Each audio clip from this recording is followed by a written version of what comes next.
Gi-atbangan ni Jeric Gonzales kinsa nagda sa papel ni Agent Greg ang hot body photoshoot ni Vin Abrenica kinsa nagda sa papel ni Onyx nga bounty hunter. Gibida ni Jeric ang iyang simple-looking picture nga susama og background ni ini sa gihimutangan ni Vin Abrenica.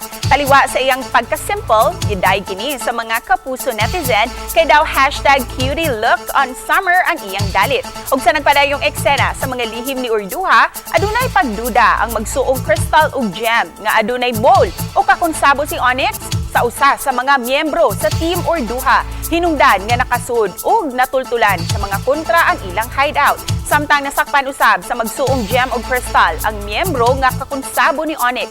Nagka-init na gayud mga kapuso ang mga eksena busa Ayaw Sipyata ug atangi ang Lihim ni Urduja pagkahuman sa 24 oras.